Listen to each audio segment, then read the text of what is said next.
En ce qui nous concerne, le paradoxe, c'est que ça nous est arrivé au moment où on a cru qu'on était en train de gagner la guerre, hein, c'est-à-dire peu de temps après notre introduction en bourse et après avoir connu une croissance très forte de notre chiffre d'affaires sur la technologie majeure que nous développions, hein, le Near Field Communication. Un signe qu'on ne peut pas rater, c'est lorsque votre plus gros client, qui représente pas loin de 50% du chiffre d'affaires, commence à dévisser, en l'occurrence BlackBerry, et puis que le deuxième client, Nokia, dévisse à peu près au même moment, hein, en 2012. Donc on pourrait dire, bon, c'est évident, mais c'est pas si évident que ça,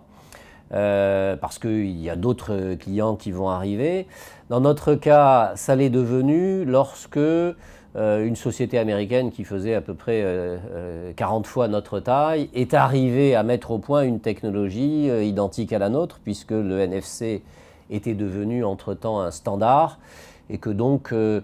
ça n'est pas le positionnement d'une petite société agile de technologie que de faire la guerre des prix à un géant américain. Donc dans notre cas, je dirais que ça s'est quand même imposé à nous. Néanmoins, c'est toujours difficile, hein, et je pense à tous les entrepreneurs qui ont travaillé pendant des années à développer une technologie ou un produit sur lequel ils pensaient être unique et sur lequel ils pensaient que le marché allait bientôt les retrouver. Quand on est comme ça, on a la tête dans le guidon, donc on a du mal à lever la tête et on se dit toujours « oui, mais je vais y arriver parce que j'ai ça de mieux ou j'ai ça de différent ». Donc c'est probablement une des décisions les plus difficiles à prendre, et c'est d'ailleurs utile d'être bien accompagné et bien entouré pour se forcer à lever la tête. Comment est-ce qu'on fait cette mutation? Elle est toujours trop longue et difficile, hein, parce que c'est une mutation qui s'accompagne de changements profonds, de certains douloureux, comme un plan de restructuration, un plan de licenciement, d'autres beaucoup plus heureux, comme des acquisitions, mais une acquisition aussi, ça demande une période d'intégration. Donc c'est une période de toute façon difficile, délicate, et qui demande beaucoup d'explications, que ce soit vis-à-vis du marché, les investisseurs, le public, hein, que ce soit vis-à-vis des employés de la société elle-même, où il faut expliquer. Probablement moins vis-à-vis du conseil d'administration qui est aux premières loges et qui, le premier, est en mesure de valider que ce changement de positionnement a du sens. Vis-à-vis de ces gens-là, l'aspect délicat, c'est d'être assez convaincant pour dire qu'on est soi-même ou l'équipe de direction en mesure d'accompagner ce changement profond. L'effet chasse-neige dont on parlait en off, c'est de référence à un type de société qui se trouve en avance de phase par rapport au marché et donc qui déblaye le chemin pour pouvoir profiter le premier de ces nouveaux champs de neige en quelque sorte,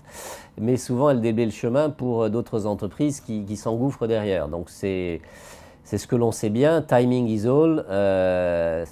il ne faut pas avoir raison trop tôt, sinon on a tort. Donc ça nous est arrivé une fois, c'est pour ça que même si on n'avait pas énormément de choix sur la façon dont on faisait pivoter la société, on s'est quand même assuré que sur ce nouvel espace marché de la sécurité embarquée, à la fois sur les smartphones et de façon très générale la sécurité des objets connectés, hein, d'une part le marché commençait déjà à exister, hein, et je vous dis qu'on réalise plus de 100 millions de dollars de chiffre d'affaires là-dessus, donc c'est modeste mais c'est déjà significatif. Et puis aussi et surtout que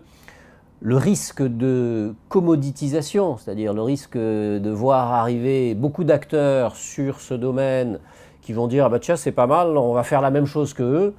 que ce risque n'est pas là. Et pourquoi on considère qu'il n'est pas là? Parce que les technologies de sécurité ne sont pas un standard qui est facile à dupliquer ou à copier. En fait c'est plutôt une espèce d'art qui met en œuvre beaucoup de technologies à la fois logicielles et matérielles, et c'est un savoir-faire